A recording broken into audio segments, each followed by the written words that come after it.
Hello everyone, welcome back to my channel. সবাই কেমন আছো? আশা করছি সবাই খুব ভালো আছো, আর আমিও ভালো আছি। তো আজকের আমি তোমাদের সঙ্গে আমাদের গ্রামের তারামার পূজা কীভাবে হয় সেটাই শেয়ার করব।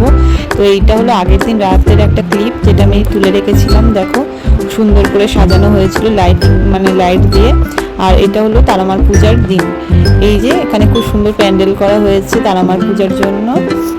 আর এখানে তারামার পূজায় এটা মণ্ডপটা সিমেন্ট দিয়ে বাঁধানো হয়েছে, তো আলাদা করে প্যান্ডেল করার প্রয়োজন নেই। এখানেই এখন সমস্ত অনুষ্ঠান হয় আমাদের গ্রামে। তো এখানে তারামার পূজায় সবাই এখানে মালা পরাচ্ছে, জবা ফুলে মালা। আর ওই দিকটায় যে যা ডালা দিচ্ছে সেগুলো রাখা হচ্ছে। তো এই যে দেখো বাইরে থেকে পুরোহিত এসেছে পূজার জন্য। আর এখানে একটা মঞ্চ করা হয়েছে, কিছু বিশিষ্ট ব্যক্তিদের আমন্ত্রণ করা হয়েছে তার জন্য। আর এখানে সবাই পূজা দিচ্ছিল, এখানে পুরোহিত মশাইরাও আছে। তো যে যেরকম পেরেছে মাকে মালা, ফুল, শাড়ি এইসব দিয়ে পূজা দিয়েছে। সন্দেশ, আলতা, সিঁদুর এইসব দিয়ে পূজা দেওয়া হয়েছে। তো এইটা নিয়ে 3-4 বছর মতো পূজা হচ্ছে আমাদের গ্রামে মা তারার।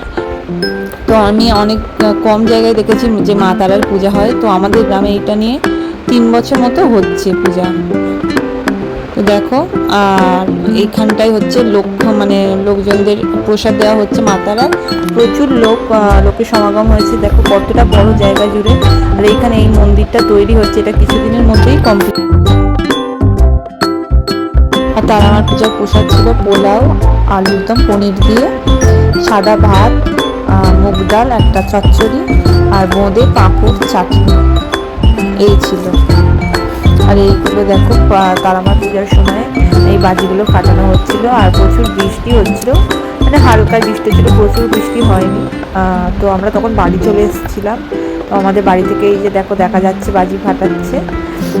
এই সময় বৃষ্টি হচ্ছিল, তবুও আমি বাইরে বেরিয়ে একটু ভিডিও করলাম তোমাদের জন্য।